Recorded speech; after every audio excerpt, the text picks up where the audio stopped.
I would like to welcome to the 22nd expert lecture of Professor R.G. Kothari lecture series. Our today's speaker is Professor Dilip Barad, a well-known name in English literature and English subject. Professor R.G. Kothari, Dr. Ashwini Sartad, Dr. Jignesh Patel, Dr. Atul Kanaya, Dr. Jigna Kholia, and different participants from different part of India. Friends, today's topic is qualitative research, and I would like to introduce our speaker. His name is Professor Dilip Barad. At present, he is teaching English literature and language to the postgraduate student of the Maharaja Krishna Kumar Singh Ji Bhavnagar University, Bhavnagar.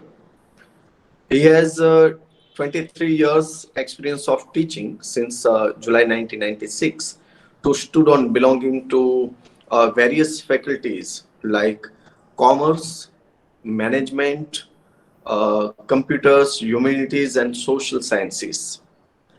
His area of interest are called innovative use of ICT in teaching English, literature, and literary theories.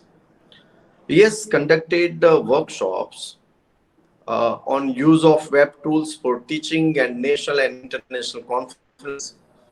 He has penned books and articles on Thomas Hardy, uh, Kamala Das, modern communication, and web tools for English teaching.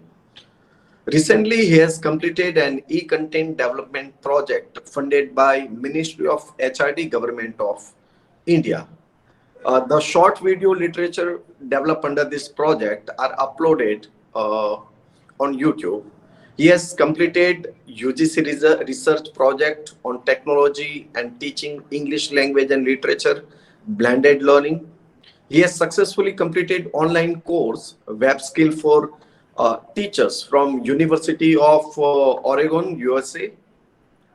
He has completed several MOOCs on Coursera on topics like technology and ethics, the Ohio State University. Second, understanding research methods from University of London. Greek and Roman mythology from University of Pennsylvania. Assessment and teaching of 21st century skill from University of Melbourne. Above all, we all know that Professor Barad is a well-known name in the field of English literature. और जहां तक हम जानते हैं, is a dynamic professor of Maharaja Krishna Kumar Singh Ji Bhavnagar University. He is head Department of English.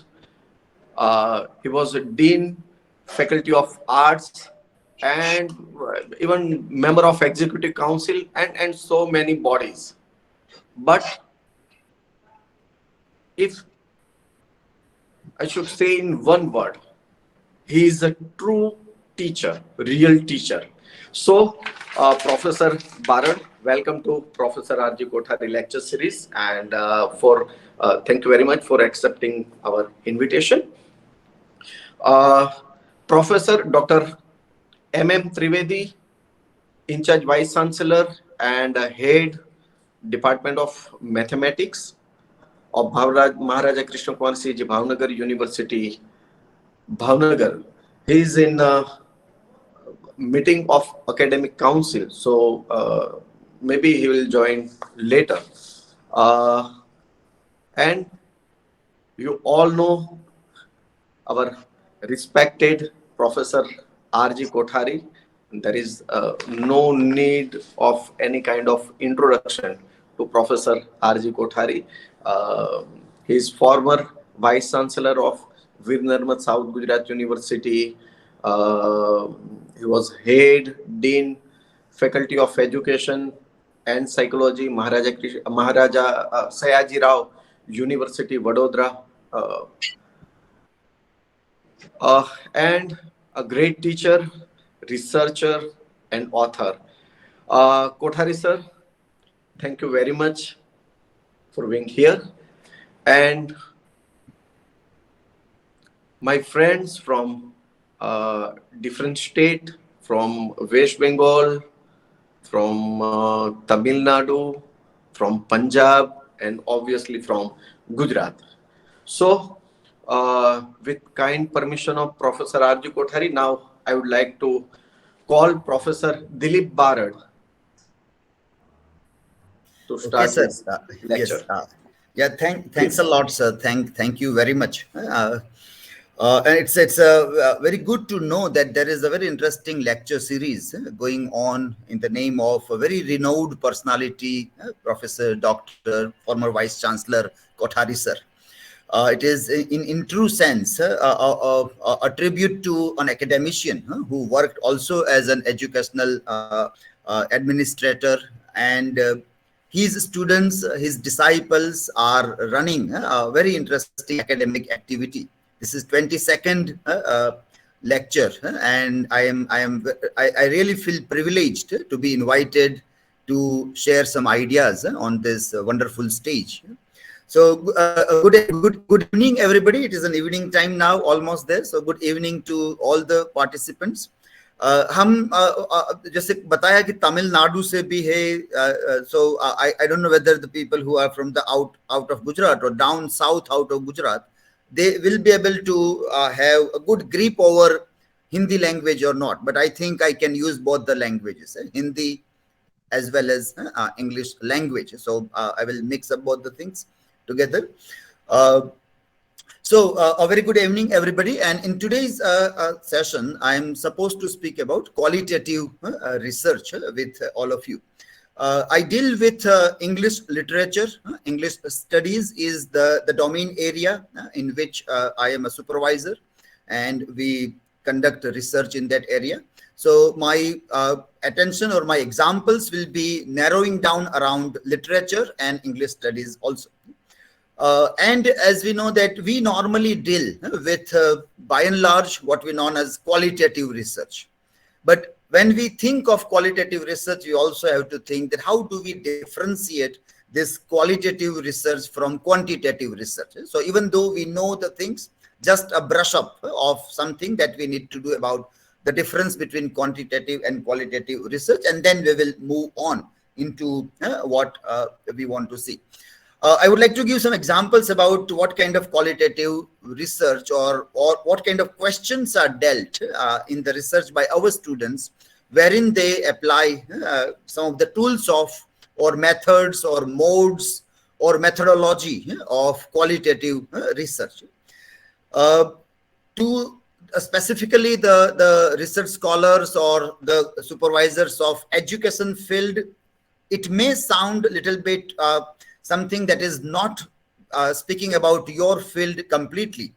I will be speaking on literature by and large, English studies and English literature and the research areas in this region. So maybe a little bit of disconnect some of you might feel in a way. But I would suggest that on such a platform, when people from various fields are invited, when we come to know that what way the research has been carried out in different disciplines, it always helps us. Everybody is enriched by the idea that how the research is carried out in the academia by science people, by mathematicians, by literature people, by languages, social sciences, and applied sciences also. So first of all, qualitative research and how do we differentiate? Let me share a couple of slides also here. So I'm sharing a screen with all of you. Yeah. Okay. So qualitative research and with a kind of an attention on literature and English studies. I plan to speak about the things which are here in this slide, various modes of qualitative research. I will speak after what is qualitative research, and then question of knowability, and then areas and approaches of qualitative research in English studies and literature. So as I told that one of the like we can say the methods of research is what we call it as difference or differentiating. How do we define things? We define things by differentiating things. So and any research areas which we take in, the first step uh, becomes necessary is how do we differentiate that particular area from the other things. So walking on the same path of a research, let us try to differentiate between quantitative and qualitative research. We all know it very well that the research strategy which focuses on quantifying the collection and analysis of data is qualitative research. Whereas on this side, when there is a kind of a focus on interpreting the data, interpretation, interpretation of a data, inferences from the analysis are very, very important thing. दो बातें है, inferences and interpretation. ये दो बातें जो है, that is very, very important for qualitative research. It obviously comes from first-hand observations. So here in qualitative research, the researcher is having a kind of a first-hand observation of the things. It may be in form of interviews or questionnaires, but questionnaires also goes for quantitative research.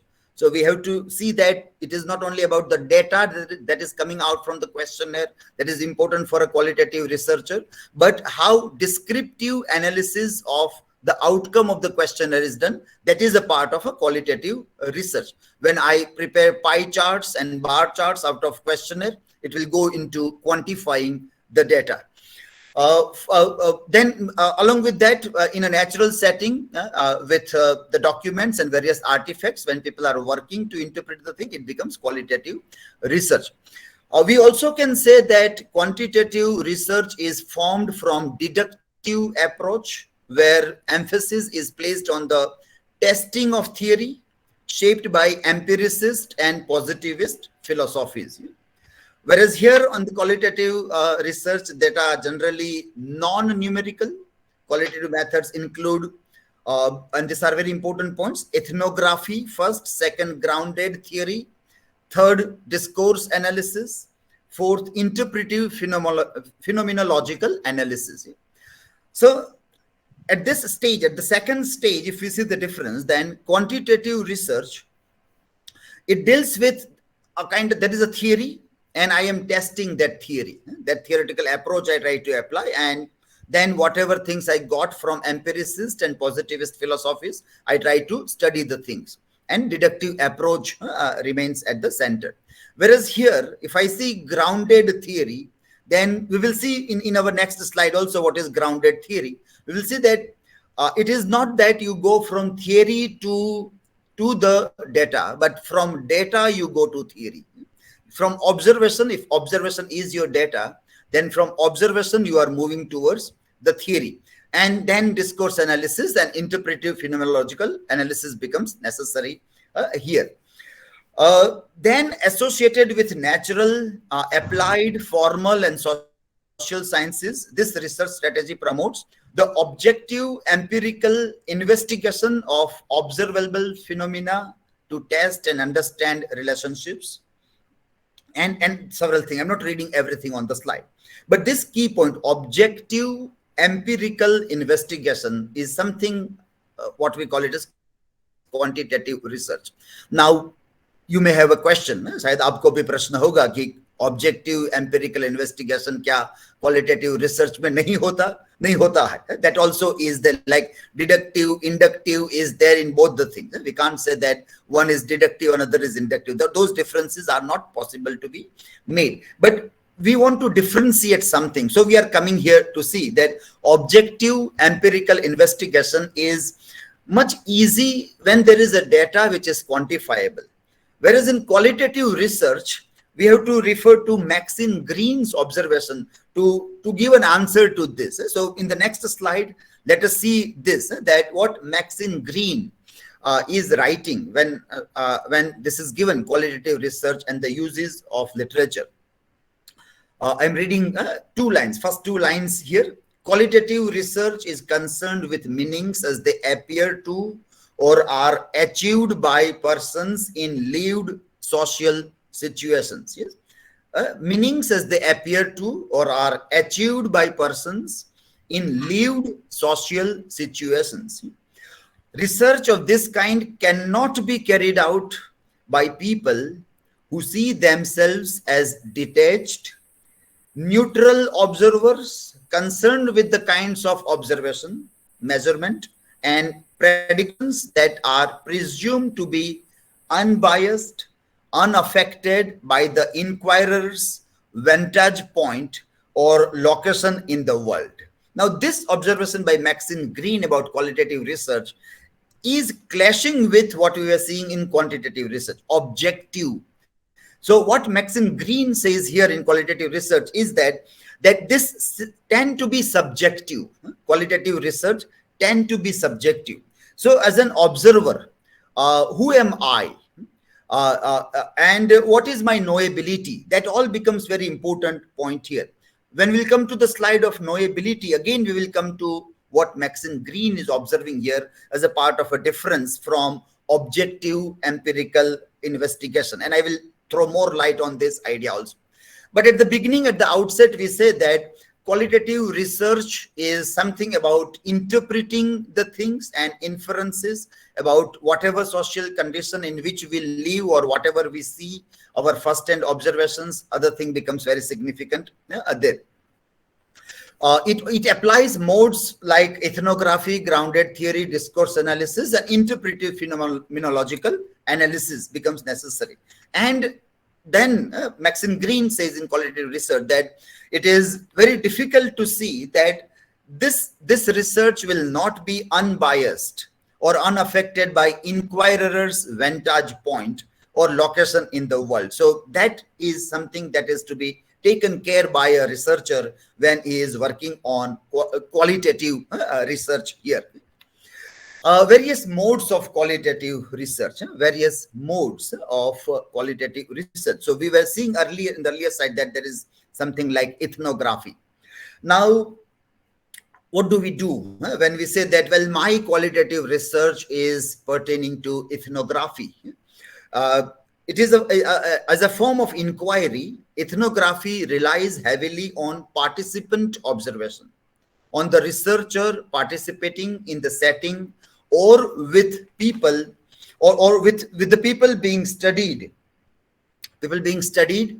at least in some marginal role, and seeking to document in detail patterns of social interaction and the perspectives of participants, and to understand these in their local context. Ethnography को अगर simple भाषा में समझना है तो जैसे anthropologist होते हैं, वो उनके लिए अगर किसी संस्कृति का अभ्यास करना है तो उस संस्कृति में जाना जरूरी है, वहां उनके साथ उन लोगों के साथ थोड़े दिन रहना जरूरी हो जाता है. That is ethnography. So that is participant observation about the thing that is there. So qualitative research की एक मोड जो उनका है वो एथनोग्राफिकल स्टडी जैसा भी है, वो उनका खुद का ऑब्जर्वेशन जो है वो महत्व का है. जब बात आएगी साहित्य पे इस बात की, तो साहित्य के स्टूडेंट्स जब स्टडी करते हैं तो वो कल्चर में जाने के बजाय कल्चर में से आई हुई साहित्य कृति पर अभ्यास करते हैं. जो कल्चर से साहित्य कृति आई है हमारे पास, उस पर वो अभ्यास ज्यादा करते हैं. तो वहां पर रिसर्चर को उस कल्चर में जाना इतना आवश्यक नहीं रहता जितना वो जो कल्चर लिटरेचर के अंदर है वहां पर वो वर्चुअली जाए, काल्पनिक रूप पे जाए, वर्चुअल तरीके से अंदर जाए, वो जरूरी बन जाता है. इसलिए साहित्य के क्वालिटेटिव रिसर्च में फील्ड स्टडी बहुत कम होता है, ट्रैवलिंग भी बहुत कम होती है, लेकिन इथनोग्राफी की मेथड का एप्लीकेशन जरूर होता है. उसका मेथड का एप्लीकेशन फिर भी बहुत जरूरी है और वो अलग तरीके से होता है. ग्राउंडेड थियरी है दूसरा तरीका जब हमने देखा तो वो था कि the methodology involves the construction of hypothesis and theories through the collecting and analysis of data. So Grounded theory is in a way opposite to a traditional way of looking at any research. Traditional way of looking at any research, be it qualitative or quantitative. वो क्या है कि आपके पास एक hypothesis है और hypothesis testing के लिए आप सर्वे करते हैं, डेटा कलेक्शन करते हैं, ऑब्जर्वेशन करते हैं, एथनोग्राफिकल अप्रोच भी अपनाते हैं उसमें, और then you try to see whether your thesis hypothesis is working or not, null hypothesis वो करते हैं। ग्राउंडेड थियरी इज समथिंग जहां पर आप थियरीज बनाते हैं, आपके पास डेटा है, कोई घटना घटती है, कोई इवेंट बनता है, वो इवेंट आपकी हमारी डेटा बन जाता है, और उस इवेंट का स्टडी करते करते हम किसी थियरी में जाते हैं। थियरी से घटना में नहीं जाते, घटना से हम किसी थियरी में जाते, that is known as grounded theory. So वो भी एक तरीका है क्वालिटेटिव रिसर्च के मोड को समझने का। तीसरा और बहुत महत्व का जो है वो है डिस्कोर्स एनालिसिस का। डिस्कोर्स एनालिसिस खास करके हमारे साहित्य में तो डिस्कोर्स एनालिसिस बहुत महत्वपूर्ण रोल प्ले करता है। ये अप्रोच जो है वहां हर एक लिखा हुआ शब्द या कोई भी साइन लैंग्वेज हो या कोई भी सिग्निफिकेंट सेमियोटिक इवेंट है जहां साइन है, किसी प्रकार की कम्युनिकेशन हो रही है किसी भी रूप में, उनका अभ्यास करना, उनको डिस्कोर्स एनालिसिस कहते हैं। Language is at the centre but not necessarily कि हर एक सेमियोटिक इवेंट शब्द के माध्यम से ही बना हो, ऐसा नहीं होता। वो किसी और प्रकार से हमारे सामने किसी आर्टिफैक्ट के जरिए भी रूबरू होता है। हम जब एग्जाम्पल देखेंगे कुछ आखिरी स्लाइड्स में, तब हम यहाँ पर आएंगे कि कैसी घटनाएं बनती है और किस तरह से हम उनको हम प्रश्न करते हैं ताकि हम क्वालिटेटिव रिसर्च के जो द्वार है वो खोल सकते हैं। लेकिन डिस्कोर्स एनालिसिस एक महत्व का मोड इसके अंदर भी बन सकता है। चौथा जो मोड है यहाँ पर वो है इंटरप्रेटिव फिनोमिनोलॉजिकल एनालिसिस।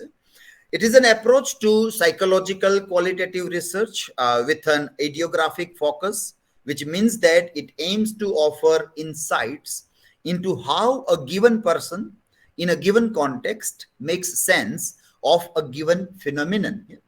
अब इनको जब हम समझने का प्रयास करेंगे तब भी हम नोएबिलिटी में जाएंगे और जोहेरी विंडो का अभ्यास करके हम इस पे आएंगे कि किस तरह से जो कुछ भी देखना चाहता है, जो कुछ भी देखना, समझना, संशोधन करना चाहता है, वो किस तरह से वो चीजों को देखता है, उनका भी अभ्यास जो करते हैं, उस पर जो इंटरप्रेटिव एनालिसिस लगाते हैं, that is interpretive phenomenological analysis आहे।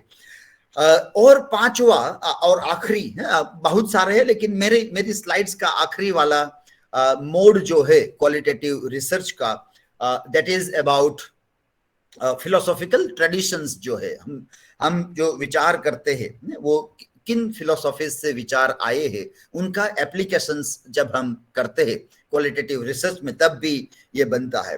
कुछ एक नाम मैंने दिए हैं लेकिन बहुत सारे फिलोसॉफिकल ट्रेडिशंस है।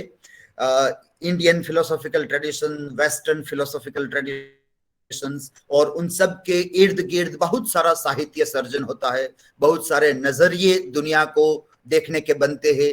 उन नजरियों के हिसाब से हम साहित्य को किस तरह से देखें, महसूस करें, वो इसका एक पहलू बनता है। अब यहाँ पर आई वुड लाइक टू से, let me come out of my presentation for a while. The last slide जो हम देख रहे थे कि हम जो 5 मोड की बात कर रहे थे, उस मोड में जो आखिरी वाला फिलोसॉफिकल है, which is obviously very important to be seen. तो जैसे कि साहित्य की बात हम करें, उदाहरण के तौर पे लिटरेचर की स्टडी जब हम करते हैं, तो हम ये मान के चलते हैं कि साहित्य के 2 महत्व के पिलर्स जो है, 2 महत्व के पिलर्स जिन पर साहित्य खड़ा है, वो क्या है, तो कि एक है उसमें विचार, आइडियाज, और दूसरा जो है वो है घटना, इवेंट्स। लिटरेचर जो 2 पिलर्स पे खड़ा है, उस 2 पिलर्स के नाम अगर दें हम, तो वो है events and ideas, ideas and events, विचार और घटनाएं। अब विचार, आइडियाज कहाँ से आते हैं, तो वो फिलोसॉफिकल ट्रेडिशन से आते हैं। इवेंट्स कहाँ से आते हैं, तो वो हिस्ट्री से आते हैं। So history and philosophy becomes very true strong pillars of literature. और लिटरेचर की स्टडी करनी है, क्वालिटेटिव एनालिसिस हमें करना है, क्वालिटेटिव रिसर्च करना है. तो अगर हम फिलोसॉफिकल ट्रेडिशंस में नहीं है या इवन हिस्टोरियोग्राफी में भी माहिर नहीं है, तो शायद क्वालिटेटिव एनालिसिस करने में हम कहीं गलती कर सकते हैं. रिसर्च जब लिटरेचर की बात आती है तब की ये बात है. तो अलग अलग प्रकार की जो परंपराएं फिलोसॉफी में आई, उसका इस्तेमाल करते हुए धीरे धीरे लोग, जैसे हम समय में आगे बढ़ते गए, पुराने समय में अलग प्रकार की मॉरल और एथिकल सेंस जो थी वो काफी महत्व की थी, इसलिए सब लोग मॉरल एथिकल सेंस में ही देखते थे हर एक चीज को. तो वो हमेशा क्वालिटेटिव एनालिसिस का एक महत्व का पहलू रहा है. वहां से जब हम आज के दौर में आते हैं, तो आज हम एक डिजिटल कल्चर में रह रहे हैं, डिजिटल सोसाइटी में है, डिजिटल कल्चर में है. बहुत अलग अलग तरीके से घटनाएं हमारे इर्द गिर्द घट रही है. तो उन पे कौन सी फिलोसॉफी अप्लाई करे, कौन सा क्वालिटेटिव एनालिसिस अप्लाई करे, वो पूरी एक सीरीज जब बना के लोग देखते हैं तब भी हम उसको देख सकते हैं.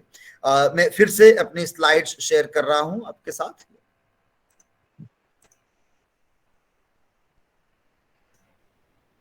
हाँ, तो हमने ये देखा 5 प्रकार के modes of qualitative research. Just for a while मैं थोड़ी समय के लिए, जस्ट अ मिनट, हमें अब फिर से अभी स्लाइड शेयर ठीक से कर लूं. फुल स्क्रीन नहीं हुआ था इसलिए आई am sharing.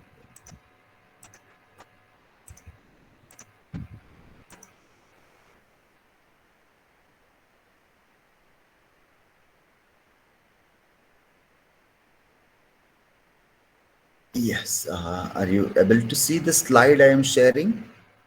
Okay, yeah, okay, now it is, yeah, okay.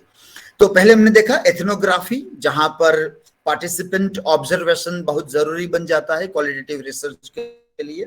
Grounded theory, जहां आप घटना से थियरी में जा रहे, उस तरीके से मोड लेते हैं. तीसरा डिस्कोर्स एनालिसिस, हर एक चीज को आप सेमियोटिक इवेंट में बदल के उसके इर्द गिर्द आप डिस्कोर्स एनालिसिस करते हैं. इंटरप्रेटिव फिनोमेनोलॉजिकल एनालिसिस, वहां पर हर एक चीज को देखने के लिए जो देखने वाला जो है उसको भी हम देखते हैं कि किस रिलेशन के साथ वो चीजों को देखता है, और फिलोसॉफिकल ट्रेडिशंस के अंदर हम इस चीज को देखना चाहते. तो ये qualitative research with special attention on English literature we are trying to see that. अब आते हैं एक अलग स्लाइड पे, वहां पर हम कहते हैं कि self questions for qualitative researcher. साहित्य के अंदर जब क्वालिटेटिव रिसर्चर करते हैं तो खुद से पूछने वाले प्रश्न, जो वो 5 मोड है उसी में से ये निकल के आते हैं. यहाँ हमने E.G. ग्यूबा, जिसने पैराडाइम डायलॉग में ये जो बात कही थी, वहां से ये प्रश्न हम उठा के बात करते हैं. So what is there that can be known? ये पहला प्रश्न नोएबिलिटी का आता है. What is there that can be known? So what is knowable? हम क्या देखना चाहते हैं? दूसरा प्रश्न पूछते हैं, What is the relation of the knower to the known? देखने वाला जो है, वो जो चीज देखना चाहते हैं, उनके बीच संबंध क्या है? कौन सी आपकी पोजीशन ऐसी है जो आपको वो देखने का अधिकार देती है? क्या आप देख पाओगे वो चीज? आप देखोगे तो क्या देखोगे उसके अंदर? उस प्रकार के प्रश्न, relations of the knower to the known. और तीसरी बात, how do we find things out? How do we find, हम किस तरह से जानते हैं चीजों को? ये प्रश्न फिलोसॉफिकल क्वेश्चंस भी है, बट इसके अलावा भी ये सब प्रश्न क्वालिटेटिव रिसर्चर अपने आप को पूछते हैं. What is there that can be known? That is what is knowable. What is the relation of the knower to the known? क्या है? और how do we find things out? और जब हम ये knowability की बात करते हैं, तो हर एक क्वालिटेटिव रिसर्चर के लिए ये समझना जरूरी है, जो जोहेरी ने बताया था. जोहेरी जो 2 साइकोलॉजिस्ट हुए, जोसेफ लुफ्ट और हैरिंगटन इंगहैम, उन लोगों ने एक मॉडल बनाया जिसको जोहरी विंडो मॉडल के नाम से प्रचलित है. और इस विंडो में उसने जो बताया था कि how do we know not only the others but also the self.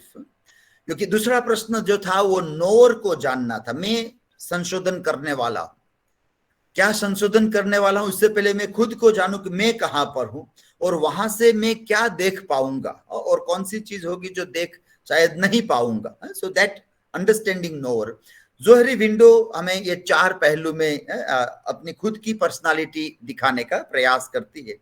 उसमें जो अननोन एरिया है, जो अननोन है, उसके बिल्कुल विपरीत में जो हिडन एरिया जो दिखाई देता है, हिडन एरिया, उसको कहते हैं कि आई don't know what I don't no. I don't know what I don't no. इसको अलग तरीके से देखें तो पहला प्रश्न ओपन एरिया जो है वो क्या है? आई नो व्हाट आई नो. मुझे पता है कि मुझे क्या देखना है, मैं क्या हूं. I know what I know. इसका एकदम ऑपोजिट बन जाता है I don't know what I don't know. This is not known to area. किसी के ये पता नहीं है, ये अननोन एरिया जो है, that is very difficult and very important. यहां पर हमारी क्वालिटेटिव रिसर्च की लिमिटेशंस भी आती है. यहां पर जब मैक्सिन ग्रीन बताती है कि क्वालिटेटिव रिसर्च में ये हो सकता है कि लोग थोड़े बायस रहे, थोड़े अपने खुद के जो प्रेजुडिस है वो क्वालिटेटिव रिसर्च में आ जाएंगे, क्योंकि क्वांटिटेटिव में तो डेटा है आपके पास और आप जो भी बात करते हो वो डेटा के आधार पे करते हो, इसलिए दिक्कत ज्यादा कम है. लेकिन क्वालिटेटिव में इन्फरेंसेस है, इंटरप्रिटेशंस है. तो मैं जैसे साइकोलॉजिस्ट कहते हैं कि हम दुनिया में वही देखते हैं जो हम देखना चाहते हैं. पहले से हमारे दिमाग के अंदर जो जिस प्रकार के विचार या लेंसेज फिट कर दिए गए हैं, इंसेप्ट कर दिए गए हैं, उससे बाहर निकलकर देखना बहुत मुश्किल है. अगर ये समझदारी भी रिसर्चर के पास, क्वालिटेटिव रिसर्चर के पास हो, तो वो हमेशा देखता रहे कि क्या मेरे इंटरप्रिटेशंस और इन्फरेंसेस में कोई मेरे खुद के बायसेस या प्रेजुडिसेस तो नहीं आ रहे. ये बहुत जरूरी बन जाता है.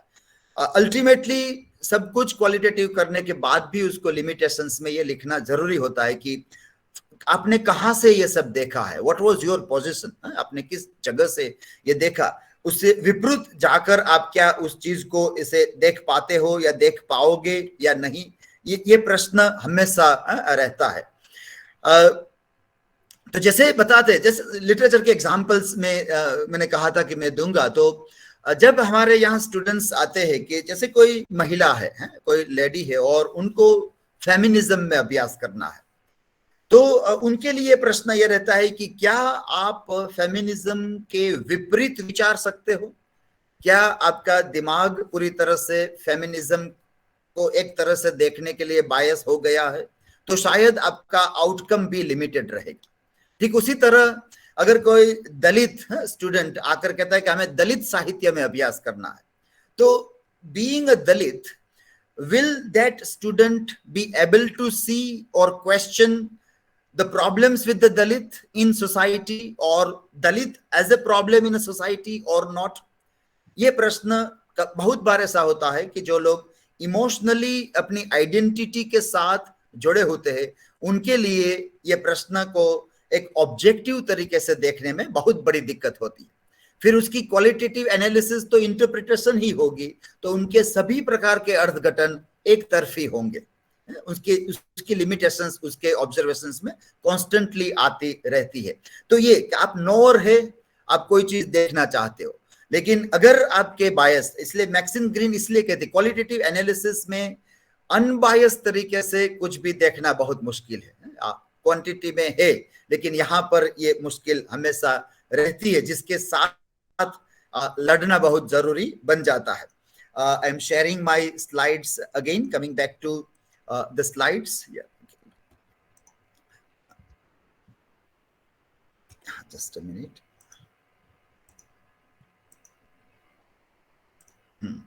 तो ये यहाँ पर इसलिए ये महत्व का है कि किस तरह से हम जोहरी विंडो को देखकर उसकी लिमिटेशंस जो है क्वालिटेटिव एनालिसिस की, उसको बराबर ख्याल में रख के आगे बढ़े. फिर ये जो 3 प्रश्न हमने पहले युवा की किताब से लिए थे, उसी क्वेश्चन को अब हम एन ग्रे की जो अलग किताब है, research practice for cultural studies, उनके साथ जोड़ के देखते हैं उसी प्रश्न को. क्वालिटेटिव एनालिसिस, क्वालिटेटिव रिसर्च के मायने देखते हुए. what is there that can be known? तो एन ग्रे कहती है this can be seen as an ontological question. Ontological का onto का मतलब है अस्तित्व, existence, being. so ये जो किसी चीज के अस्तित्व के ऊपर के जो प्रश्न है वो ontological क्वेश्चन बनते हैं. जैसे हमारा रिसर्च ज्ञान की मार्ग पे चलने की बात है, तो ये जो ज्ञान है वो कैसे अस्तित्व में आया है, वो ontological question. So what is there that can be known, what is knowable, that becomes ontological question. What is the relation of the knower to the known? ये epistemological question है. एपिस्टिम का मतलब है ज्ञान. तो ये अंडरस्टैंडिंग या ज्ञान इसको कहते हैं एपिस्टेमोलॉजिकल. और लॉजिया का मतलब है साइंस और स्टडी, उसका करना. तो ये जो हम अंडरस्टैंडिंग कैसे करते हैं, उनकी समझ डेवलप करना. जैसे हम समझते कैसे है, हमारी समझने की प्रक्रिया कैसी है. जैसे मूलभूत रूप से अब हम देखते हैं कि मैं कोई प्रिंटेड किताब में कुछ पढ़ूं तो मैं समझ सकूं, लेकिन मुझे कोई कहे तो मैं ज्यादा समझ सकूं. हम आज भी अगर एक प्रक्रिया में जुड़े हैं ये ऑनलाइन मोड पे, तो हम भी एक एपिस्टेमोलॉजिकल की प्रक्रिया में, अंडरस्टैंडिंग की प्रक्रिया में हम जुड़े हैं. तो हम उसका अभ्यास करते हैं कि क्या लोग अपने घर में बैठे बैठे और बोलने वाला कहीं दूर बैठा हो, हमें पता भी ना हो कहाँ बैठा है, वहां से बोले तो क्या अंडरस्टैंडिंग पॉसिबल है? तो लोग कहेंगे कि भाई एक टेक्नोलॉजी हो तो पॉसिबल है. टेक्नोलॉजी से अगर वार्तालाप आप शक्य बनाओ तो वो पॉसिबल हो सकता है. तो epistemological, what is the relation of the knower to the known? हम ज्ञान प्राप्ति कैसे करते हैं, कहां से? हमारा दिमाग जो है, mind is ultimately the object through which we get knowledge और अंडरस्टैंडिंग ऑफ एवरीथिंग देयर. दिमाग ही अगर एक बॉक्स है तो क्या हम आउट ऑफ द बॉक्स कुछ भी कर सकते हैं? बहुत मुश्किल हो जाता है कि दिमाग के परे जाकर किसी चीज को जानना कितना मुश्किल हो जाता है. साहित्य में और भी मुश्किल हो जाता है, क्योंकि हम साहित्य का अभ्यास जो करते हैं वो जो है वो शब्दों से बना है. लैंग्वेज से लिटरेचर बनता है. और लैंग्वेज अगर हमारे पूरे शरीर में कहीं भी हो तो सिर्फ दिमाग में होती है, लैंग्वेज कहीं और नहीं होती. क्योंकि मुझे पता है आपके मन में ऐसा सोच आ सकती है कि हमारे पास और भी इंद्रियां है, स्वादेंद्रिया है, टच की इंद्रिया है, स्मेल की है, तो हम उसके द्वारा भी कुछ समझते हैं, जो कि उनकी प्रोसेस तो दिमाग में ही होगी, लेकिन फिर भी उससे भी हम कुछ महसूस करते हैं, हमारे बॉडी से भी महसूस कर सकते हैं. लेकिन शब्दों की है, शब्दावली की बात है, साहित्य की बात है, तो वो अगर कहीं पर है वो सिर्फ दिमाग में है. अगर ये दिमाग ही एक बॉक्स बन जाता है हमारे लिए, तो out of the box nearly impossible बन जाता है. तो उसी भाषा जो हमें वर्ल्ड व्यू देती है, भाषा जो हमें विश्व देखने का एक तरीका देती है, वो भाषा अगर हमें किसी चीज में बांध देती है, तो मैं नोअर के तौर पे क्या देख पाऊंगा, कैसे देख पाऊंगा उन चीज को, वो एपिस्टेमोलॉजिकल क्वेश्चन बनता है. And then how do we find things out? ये मेथोडोलॉजिकल क्वेश्चन है. How do we find things out, एक मेथोडोलॉजिकल क्वेश्चन. तो जैसे लोग कहते हैं मेथड्स और मेथोडोलॉजी में क्या फर्क है, मेथड क्या है, मेथोडोलॉजी क्या है. तो हमारे स्टूडेंट्स जो है, जो क्वालिटेटिव रिसर्च करते हैं साहित्य में, उनके लिए यह प्रश्न इस तरह से महत्व का बनता है कि फॉर एग्जाम्पल आपको संशोधन करना है कि स्त्रियों का रिप्रेजेंटेशन हमारे हिंदी सिनेमा में कैसे होता है, किस प्रकार का है. स्त्रियों का रिप्रेजेंटेशन इन हिंदी सिनेमा वो किस प्रकार का है. तो जब वो बैठते हैं, कहते कि चलो मैं ये 10 फिल्म या 20 फिल्म या 25 फिल्म का डेटा है, उसका एनालिसिस या स्टडी करूंगा, उसको इस तरह से ऑर्गेनाइज करता हूँ, एक क्रोनोलॉजिकल ऑर्डर बनाता हूँ, या एक स्त्री जो है वो एक माता के स्वरूप से लेकर एक युवा स्त्री की ओर जाती है, उस प्रकार से देखना है मुझे, या मुझे एक पुराने समय की स्त्री का चित्रण से नई स्त्री का चित्रण, ओल्ड और न्यू वुमेन का चित्रण देख, वो जो भी करेगा वो मेथड का भाग बनता है. वो जिस तरह से वो स्त्री की विभावना को देखना चाहता है, वो मेथोडोलॉजी क्या होगी, उसकी मेथोडोलॉजिकल क्वेश्चन क्या होंगे, तो वो उसकी आइडियोलॉजी क्या है. मेथोडोलॉजी थोड़ा बहुत पॉलिटिकल क्वेश्चन बन जाता है. पॉलिटिकल इन अ सेंस कि आप कहां पर खड़े रह कर देखना चाहते। तो मैं इस स्त्री को पढ़ने का जो फिल्मों में देखते हैं उससे विपरीत एक उदाहरण के साथ बात करता हूं कि ये खड़े रहना मतलब क्या होता है, पोजिशनिंग करना क्वालिटेटिव रिसर्च में क्या होता है। तो जैसे मैं किसी इतिहास की घटना का साहित्य में रूपांतर होता है और वो मैं देखने का प्रयास करता हूं, तो मेरे सामने दो तीन चीजें आती है कि एक जो साहित्य आया तो कि ये तो अंग्रेजों का लिखा हुआ साहित्य है। एक घटना ये है कि ये साहित्य है, लेकिन ये साहित्यकार कौन है तो कि अंग्रेज इसका साहित्यकार है। फिर उसी घटना को दूसरे इतिहासकार ने लिखा है काफी दूसरे तरीके से, तो मैं देखता हूं इसका ये कौन है, ये कहां से आता है, इसकी पोजिशनिंग क्या है, तो कि ये राष्ट्रवादी इतिहासकार है, राष्ट्रवादी इतिहासकार है, तो इसने इसी तरह से उसको लिखा है। फिर उसी घटना को मैं तीसरे एंगल से देखता हूं, तीसरा इतिहास मुझे मिलता है कि ये कौन है तो कि ये सबाल्टर्न स्टडी का इतिहासकार है, सबाल्टर्न स्टडी इसमें की गई है, इस प्रकार के इतिहासकार है। तो किसी घटना के इर्द गिर्द मुझे कम से कम तीन प्रकार के पोजिशनिंग मिलती है, पोजिशनिंग तीन प्रकार की। तो ये जो मेरी पोजिशनिंग है ये पॉलिटिकल क्वेश्चन, ये मेथोडोलॉजिकल है, वो पॉलिटिकल क्वेश्चन बन जाता है। तो फेमिनिस्ट रीडिंग में भी ये होता है कि क्या मैं फेमिनिज्म को वेस्टर्न तरीके से देखना चाहता हूं, या मैं इंडियन तरीके से फेमिनिज्म को व्याख्यात करता हूं, वहां से देखता हूं, कहां से मैं देखता हूं। क्या मैं जो पढ़ रहा हूं वो एक black women, black Afro American स्त्री जो है, वो अगर उसी चीज को देखे तो कैसे देखे। तो हम देखते हैं कि जो यूरोपियन वुमेन है तो वो फेमिनिज्म की बात करती है, तो अफ्रो अमेरिकन वुमेन जो है वो विमेनिज्म की बात करती है।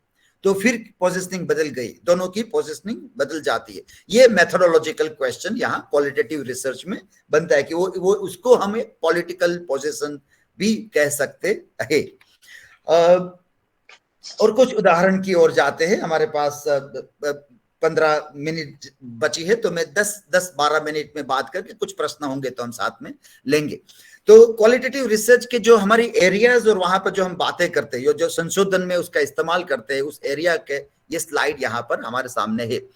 तो पहली बात एक आती है, अभी के दौर के हम देखें तो एपिडेमिक्स एंड लिटरेचर की बात हम क्वालिटेटिव एनालिसिस में देख सकते हैं और उसका अभ्यास भी कर सकते हैं। और ये चैप्टर नया खुलेगा अभी, और ये जो चैप्टर खुलेगा वही हमें एक प्रश्न भी देगा कि अभी तक क्यों लोग एपिडेमिक और साहित्य को नहीं देख रहे थे। जैसे कि 100 साल पहले भी स्पेनिश फ्लू हुआ था, तो ये क्वेश्चंस है क्वालिटेटिव रिसर्च के, ये प्रश्न है, उसकी फिर मेथोडोलॉजी में हम जाते हैं और उसकी एनालिसिस करते हैं। तो हमारा हाइपोथेटिकल क्वेश्चन है ये बन जाता है कि 20वीं सदी का साहित्य हम पढ़ाते हैं, बहुत संशोधन भी हुआ, लेकिन 100 ईयर्स बैक जब स्पेनिश फ्लू हुआ तो उसकी असर क्या हुई होगी साहित्य पे, उनके ऊपर अभ्यास क्यों नहीं हुआ, क्यों नहीं, ये प्रश्न पर ही रिसर्च करना है कि वाई ना। अब देखिए इसमें डेटा बिल्कुल नहीं है हमारे पास, इसलिए क्वांटिफाई करना बहुत मुश्किल हो जाता है। अब हम जो भी करेंगे वो इंटरप्रिटेशन ही होगा, वो इन्फरेंस ही होगा, और इसमें अगर हमारी कोई सी प्रकार की बायस या प्रेजुडिस है तो वो भी सामने आ जाएगी, उसमें वो रहेगी।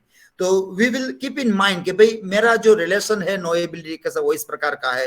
हो सकता है कि मैं कुछ चीज बायस के साथ देखता हूं, कोई प्रेजुडिस है, उससे बाहर निकलना मुश्किल भी हो सकता है, लेकिन ये हकीकत तो है कि 20वीं सदी के साहित्य में आपने जो पढ़ाया, साहित्यकारों ने जो लिखा, साहित्यकार के इतिहासकारों ने जो लिखा, वो यही बात कही कि प्रथम विश्व युद्ध था, दूसरा विश्व युद्ध था, दोनों में बहुत सारे लोग मरे, लेकिन प्रथम विश्व युद्ध से बहुत ज्यादा मात्रा में लोग 1918 से 1922 के बीच में मरे हैं। प्रथम विश्व युद्ध खत्म हुआ 1918 में, उसके बाद के 4 साल में बहुत सारे लोग मरे, लेकिन उस मृत्यु की वेदना, उस मृत्यु की पेन साहित्य में नहीं आई होगी या हमने देखा नहीं है।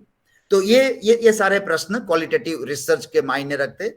डेटा ऑलमोस्ट नील होता है, उसके अंदर जो होता है वो इंटरप्रिटेशन और हमारे पास जो है उसको इन्फ्रेंस करने के लिए ही काम बचता है उसके लिए।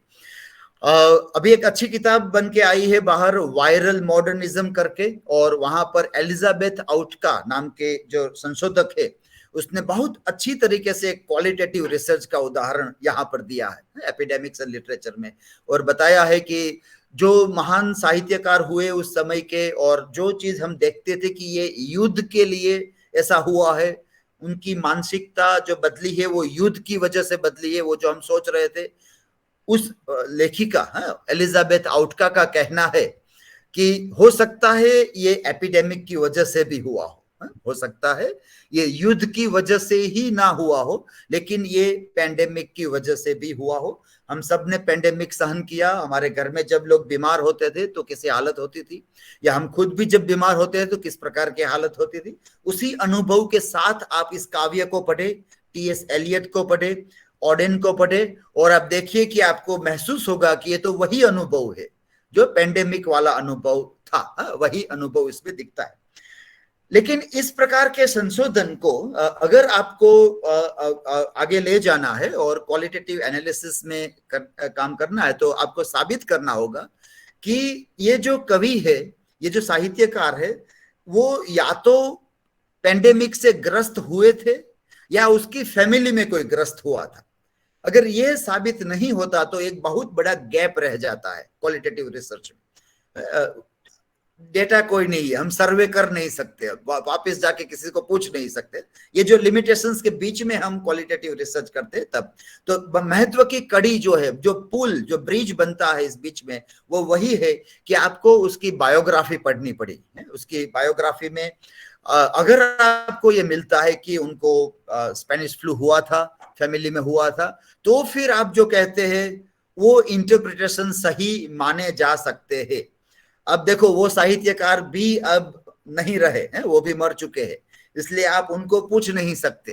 देखो ये क्वालिटेटिव रिसर्च की जो जो लिमिटेशंस आती है हमारे सामने, वो ये प्रकार की, इसलिए हम इंटरप्रिटेशन पे बहुत रिलाई करते हैं। लेकिन हम कहते हैं कि उसको जोड़ने के लिए कड़ी चाहिए, और ये महत्व की कड़ी है कि उसकी बायोग्राफी में क्या हुआ था।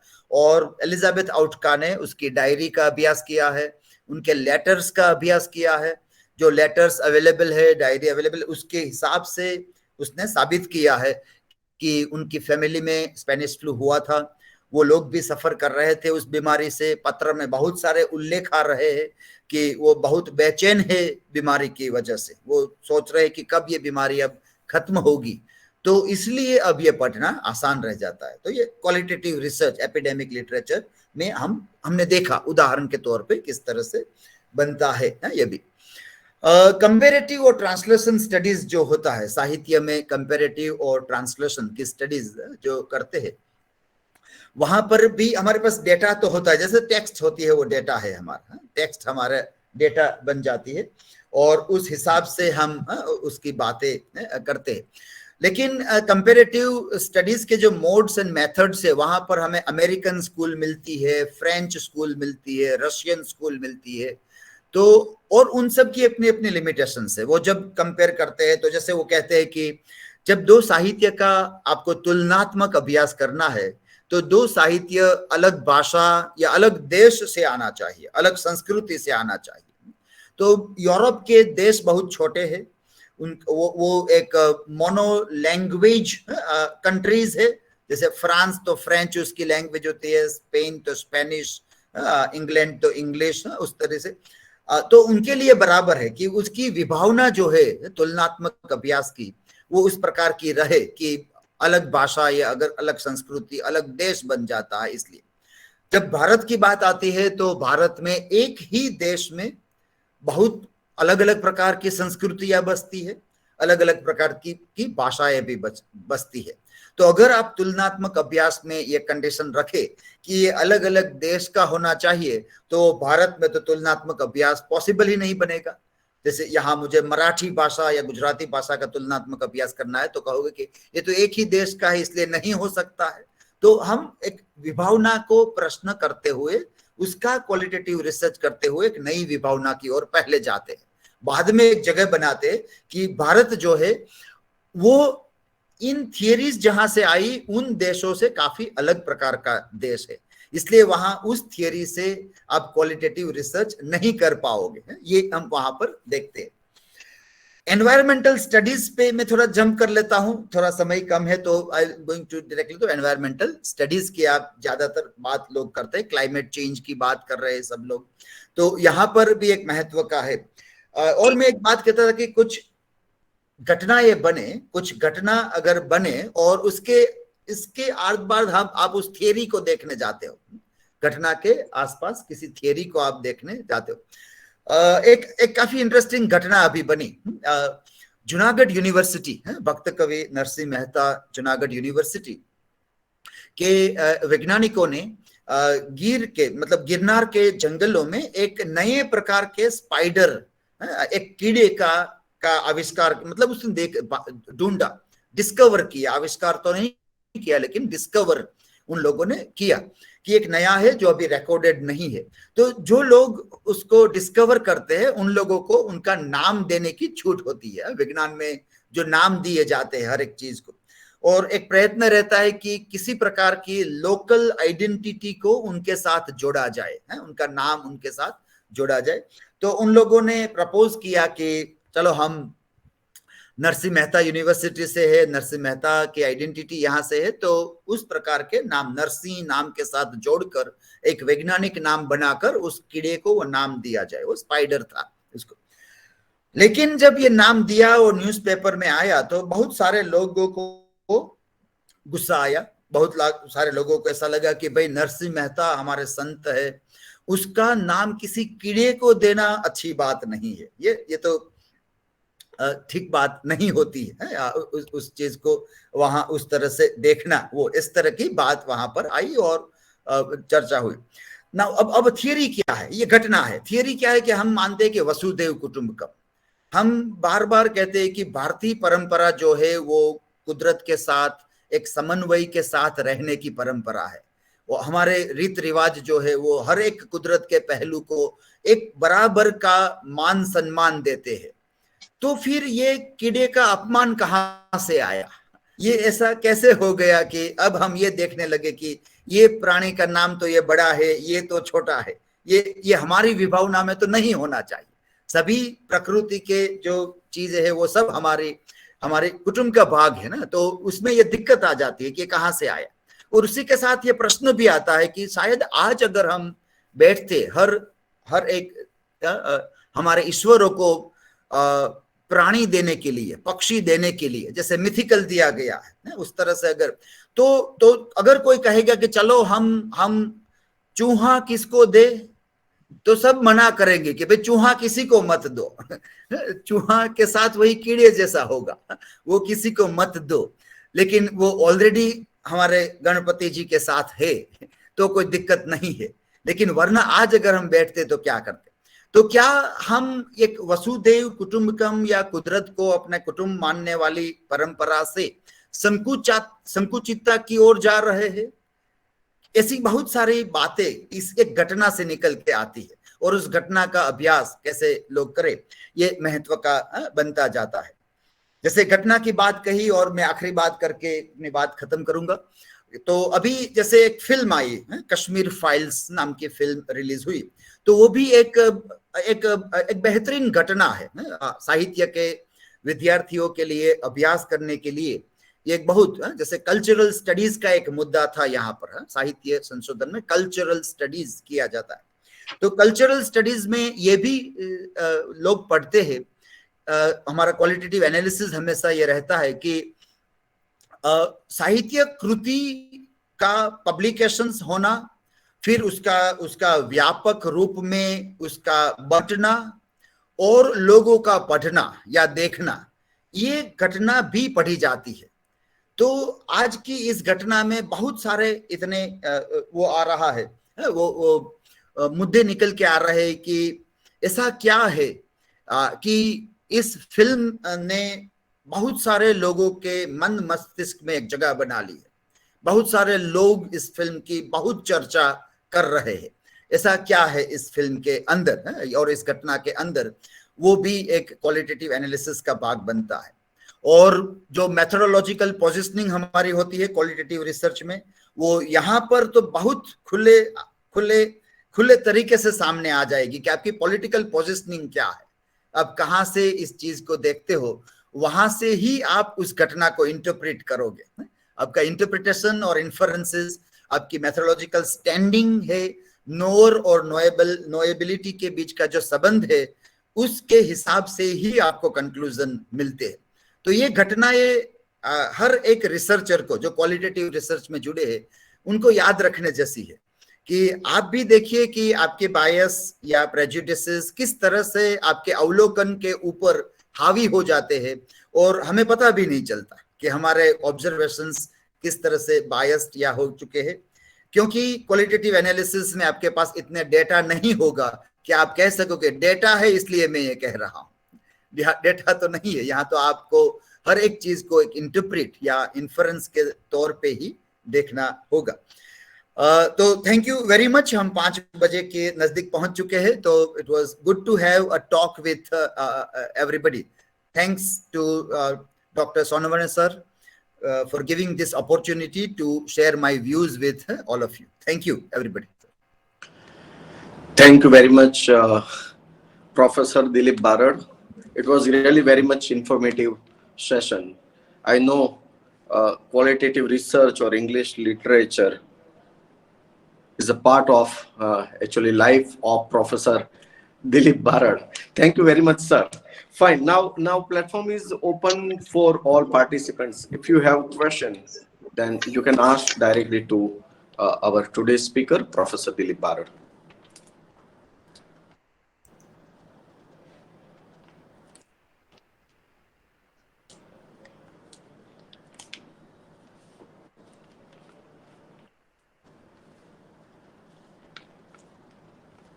Those who want to ask question, just unmute your microphone and you can ask question.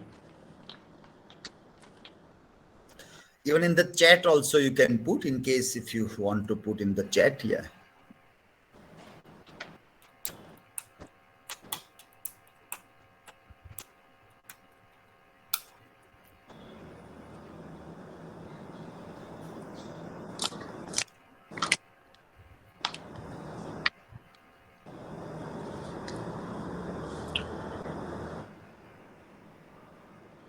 लगता है इन्होंने इतनी इन डेप्थ इंफॉर्मेशन दी है कि हालांकि मन मस्तिष्क में ये घूमता रहता है। एक्चुअली प्रोफेसर बारड सिर्फ ये एक क्वालिटेटिव रिसर्च ही नहीं है, एक्चुअली ये इन्होंने जो बोला है बेसिकली हमने देखा है कि प्रोफेसर बारड वो जीते हैं उनके डिपार्टमेंट में। हम जनरली हमारी यूनिवर्सिटी में इन्हें वन मैन आर्मी कहते हैं। डिपार्टमेंट में एक ही प्रोफेसर पूरा डिपार्टमेंट एक्टिव और डायनेमिक तरीके से पूरा काम करता है। वो अलग अलग, जैसे कभी वो ग्लास बोर्ड बनाते हैं, इंटरैक्टिव क्लासरूम की बात करते हैं, ऑनलाइन, इवन उनके स्टूडेंट्स जिस तरीके से काम करते हैं, वो वर्कशॉप, ब्लॉग, वेबसाइट्स बनाना, यूनिवर्सिटी के अलग अलग कंपटीशन वगैरह में भाग लेना, तो एक ऐसी प्रतिभा को हमने सुना। Sir, thank you very much. Now it's time to call professor नहीं, अतुल भाई भी हमारे स्टूडेंट है इस डिपार्टमेंट के, मेरे तो साथ में पढ़ते भी थे, हम साथ में थे। अतुल भाई। Yes, Dilip sir, it was my luck that I belong to the same department from where you belong to, and I recollect those days, 1985 to 1987, when I was a student of ML literature, and it was a wonderful period of the time when we were the classmates, and the learning atmosphere, apart from certain things, it was a very learning experience, and when I shifted from there to here, the department atmosphere of English literature has been providing me a lot of inspiration, with the help of which I can go forward. So when you told me about this, Dilip sir, that about this, I recollected all these things. So thank you for so much for this reminding me. Thanks a lot for that. Okay, fine. Nisarga sir, professor Kothari साहब online है? Okay, sir. Okay, I could not see you. Now, I would like to request Professor Kothari, sir, for his observation, sir. Few words from you. Thank you very much. It was really a pleasure to listen to such a learned scholar, Professor Dilip Barad. I was just remembering my visits in Bhavnagar from 91 onwards. Always there is a postcard from Professor Raya sir from Department of Education. And dates are almost fixed, either 10 June, 11 June or 12 June. I have to conduct the Viva of MA. Tanna travels and then evening light dinner, then Viva continuously in the morning, and then heavy lunch, and then back to Baroda. So then I was also a member of Board of Studies in Education, and many seminars I have attended, and I had a good memory of this. And today one more memory is added to that to Dr. Professor Dilip Barad. Very nice to listen to you. Because I don't know, I have little doubt with the language people, and especially those who are working in the field of comparative literature. And when I ask the questions that which methodology you are using, then there is always a confusion. That is always there. But in qualitative methods, because three types of data are required, when we go, we always say we go for in-depth data, in-depth, open-ended interviews. Open-ended interviews, and people don't have time. People will distribute. A researcher himself will not go. Someone else will go and collect the data. So there is no scope for open-ended interviews. And even the people, those who are the respondent, they also have no time to respond to them. That is first, in-depth. That is very much important here. Second, direct observation. That is the second characteristics in qualitative research, direct observation. And then comes the written documents. They are very much important. So these are the things in qualitative research. And then there was one author, not directly read, but indirectly read a lot. That was M.Q. Patton.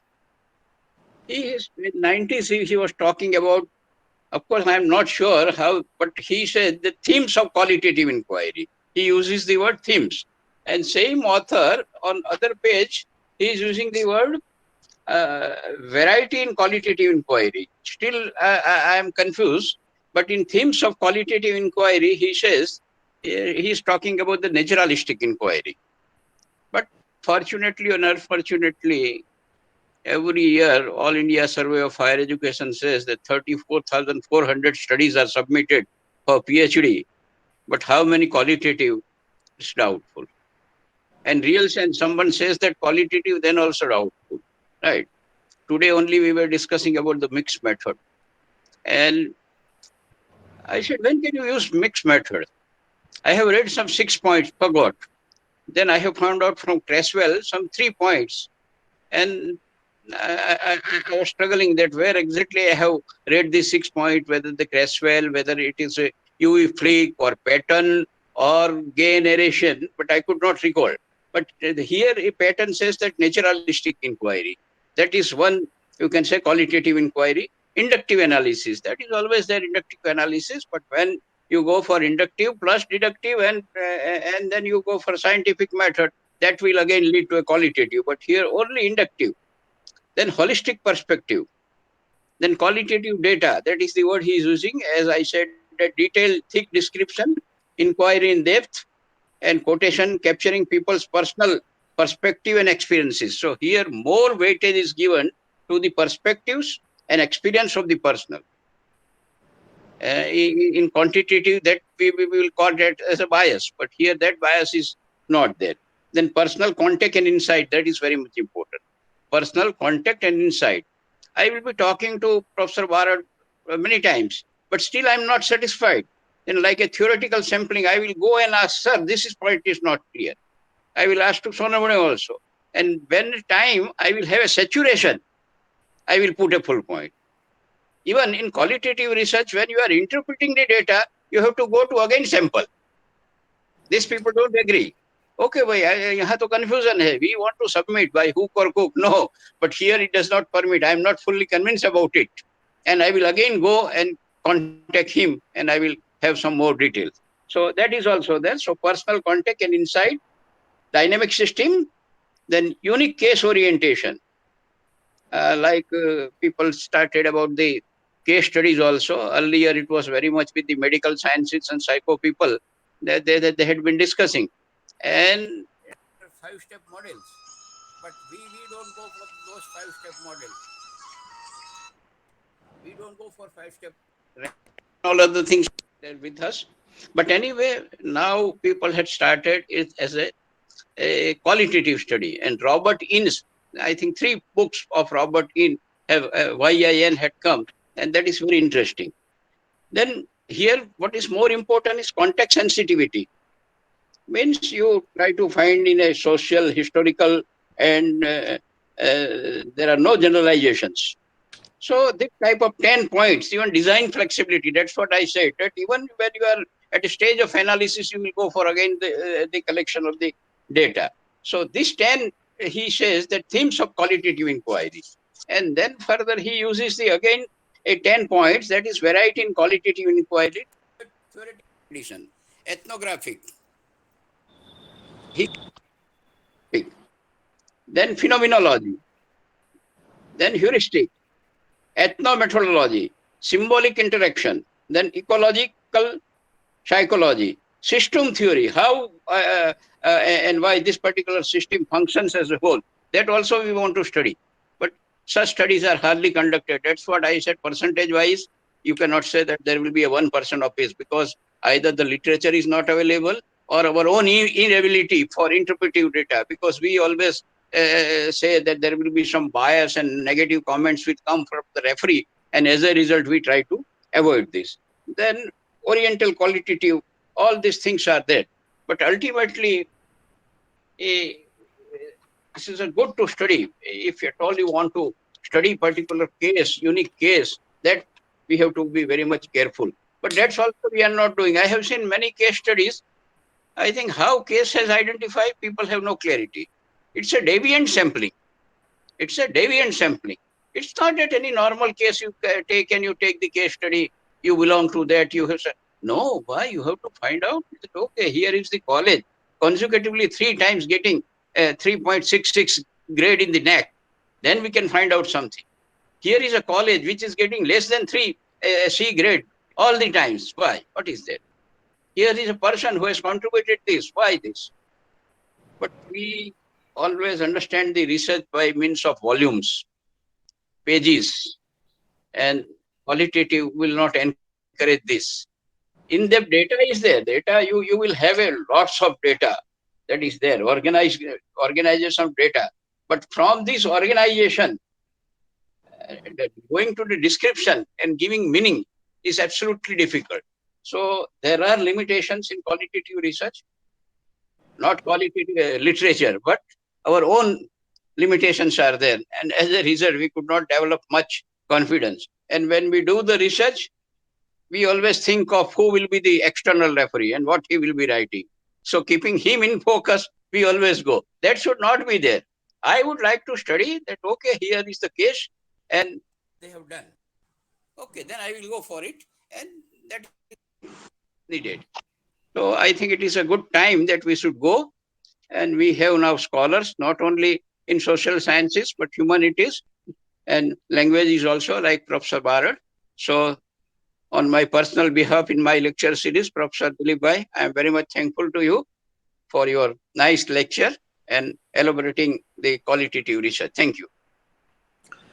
Thank you Thanks very a lot, much. sir. Thanks. And it was very valuable comment. Yeah, it was very valuable. Yes, sir.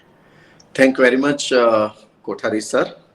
Now, I would like to call Dr. Atul Kadaya for word of thanks. Dr. Atul Kadaya from Yeah. Department of Education, KSKV Kutch University. Yes, sir. Ji, sir. Ji, thank you. Honorable Kothari, sir, Dilip Bhai Barad, sir, and the team CTEF. It's my humble attempt to thank the actually the person. The 2 or 3 words come to me when I listen to your name first. That Dilip Barad, one man army. in Department of English, right from 2009 up to today. So even though he's the one-man army, he manages the department in such a way that department progresses very systematically from the student's point of view, academically, and everything like that.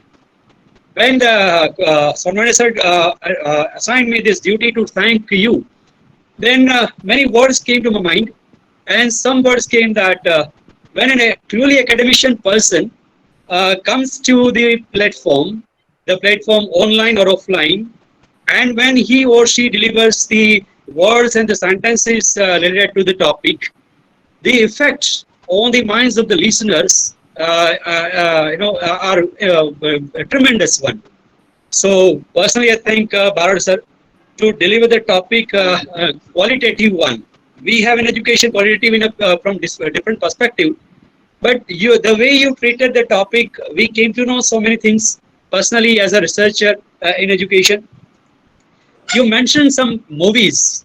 Movies are the reflection of our society, our mental thoughts.